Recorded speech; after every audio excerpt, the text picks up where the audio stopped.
भूमि, मृदा, प्राकृतिक वनस्पति और वन्यजीव जीवन संसाधन।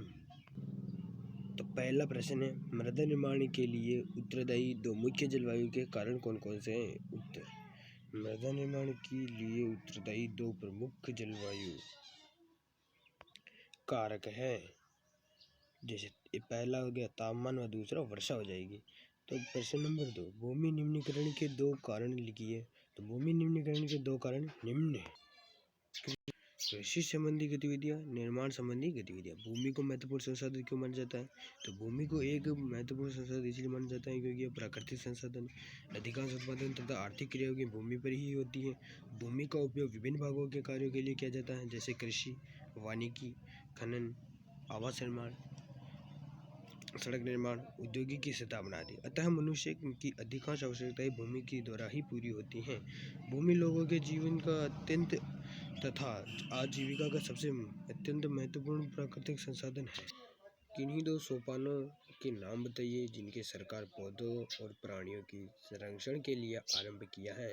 उत्तर, पौधों और प्राणियों के संरक्षण हेतु सरकार द्वारा उठाए गए दो महत्वपूर्ण कदम निम्न प्रकार हैं। राष्ट्रीय उद्यान एवं वन्यजीव अभयारण्यों की स्थापना, वनों की अवैध कटाई एवं शिकार करने पर रोक लगाना आदि इनके कार्य हैं। जल संरक्षण के 3 तरीके। तो जल संरक्षण के 3 तरीके बताते हैं। पहला हो गया कि वन तथा अन्य वनस्पतियों का विस्तार करना चाहिए। इससे धरातलीय प्रवाह मंद होता है तथा भूमिगत जल पुनः पूरित होता है। दूसरा हो जाएगा जल रिसाव को कम करने के लिए खेतों की सिंचित करने वाली नहरों को ठीक से पक्का करना चाहिए।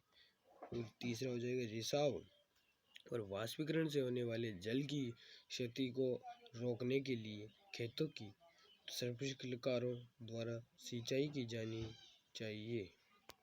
तो अब आ जाएगा निम्न में से कौन सा कारक मृदा निर्माण का नहीं है? समय, मृदा का गठन या जैव पदार्थ। इसमें हो जाएगा मृदा का गठन।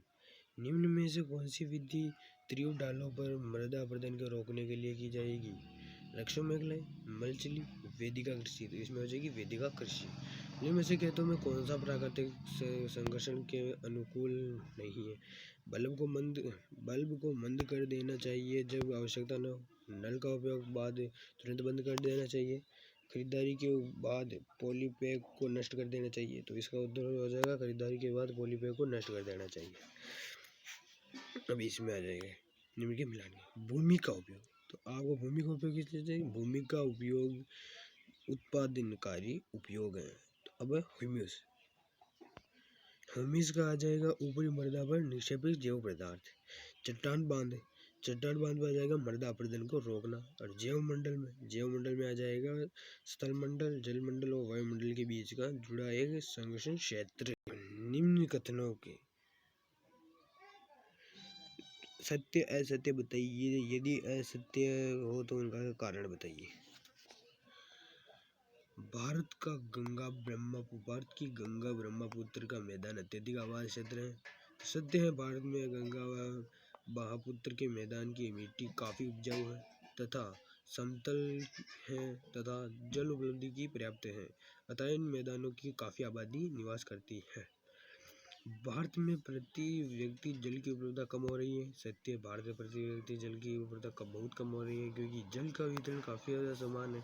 जल में अधिकतम स्रोत प्रदूषित होते जा रहे हैं तथा जल की तेजी से बढ़ती जा रही है, अतः देश में प्रति व्यक्ति जल की उपलब्धता कम हो रही है। और अब तीसरा, तटीय क्षेत्र में पवन गति रोकने के लिए वर्षा कतार में लगाए जाते हैं, इसे बीच फसल उगाना कहते हैं।